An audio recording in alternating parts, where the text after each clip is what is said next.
কাছাড়ের কাটিগড়ায় ভয়ঙ্কর সড়ক দুর্ঘটনা। ব্যস্ততম এলাকায় বৈদ্যুতিক খুঁটি ভেঙে পড়ল একটি সবজি বোঝাই লরি।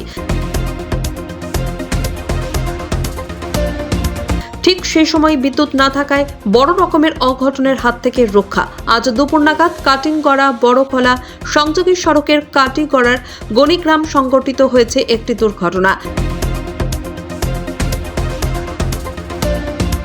এই ঘটনায় আহত হয়েছে দুর্ঘটনার কবলে পড়া লরির চালক। আহত চালককে উদ্ধার করে স্থানীয় হাসপাতালে প্রেরণ করা হয়। জানা গিয়েছে, দিন সবজি বোঝাই লরিটি সড়কে ইউটার্ন নিতে গিয়ে দুর্ঘটনার কবলে পড়ে। আজকে প্রথম নয়, এখানে বারবার এরকম অ্যাক্সিডেন্ট হয়। এখানে একটা টার্নিং আছে, এই বাজার ছাড়িয়েও একটা বুড়িবাইল পয়েন্টও এটা খাড়া টার্নিং আছে, কিন্তু এই টার্নিংয়ে কোনো স্পিড ব্রেকার নাই। আর স্পিড ব্রেকার না থাকার কারণে অ্যাক্সিডেন্ট, মানে এখানে বারবার অ্যাক্সিডেন্ট হয়। আজকে একটা বড় গাড়ি সবজি লইয়া অ্যাক্সিডেন্ট হয়েছে।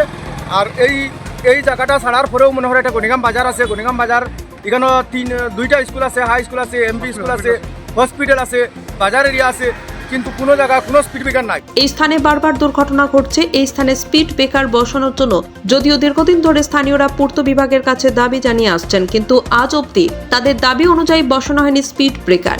এদিন এই দুর্ঘটনায় বিদ্যুতের খুঁটি ভেঙে পড়ায় বর্তমানে 5টি গ্রামের বিদ্যুৎ পরিষেবা বিচ্ছিন্ন হয়ে রয়েছে।